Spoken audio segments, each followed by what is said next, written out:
Hi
guys! Welcome back to my YouTube channel. For today's video guys, ay magluluto naman ako ngayon ng sardinas na may repolyo at sotanghon. Nandito ang ating mga ingredients guys, gaya ng sibuyas, bawang, pamintang durog, asin, repolyo or cabbage, sardinas, at yung ating sotanghon. So, ayan guys, sisimulan na natin ang pagluluto. Ang una nating gawin ay magpainit tayo ng ating gagamiting paglulutuan.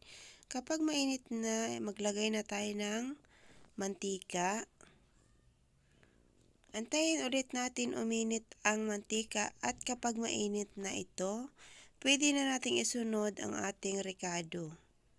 Unahin natin ang sibuyas. Haluin lang natin. Isunod na natin ang bawang. Haluin ulit natin at antayin nating maging brown yung ating rekado. At kapag naging brown na yung ating rekado, pwede na natin ilagay yung ating sardinas. At haluin po natin ulit. Lagyan natin ng tubig para sa ating sabaw.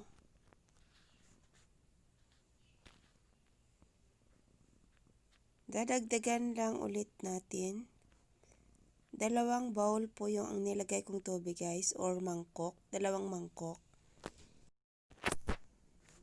Ilagay po natin yung ating asin. Isunod natin yung paminta. At takpan natin.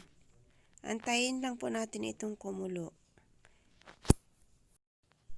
At kapag kumulo na, ilagay na natin yung sotanghon.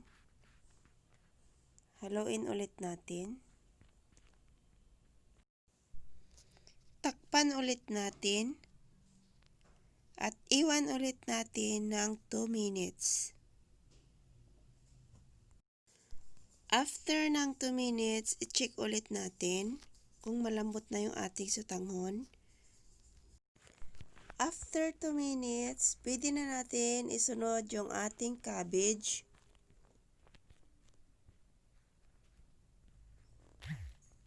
At takpan ulit natin. Iwan lang natin ng mga 1 minute. After 1 minute, i-check ulit natin. So, okay na yung ating gulay. Luto na. Half cook lang po yung pagkaluto ng ating gulay guys, para masarap kainin. Luto na yung ating sardinas na may sotanghon. Ready for serving na siya guys. Thank you for watching guys. Sa mga hindi pa nakaka-subscribe sa aking YouTube channel, please subscribe my YouTube channel.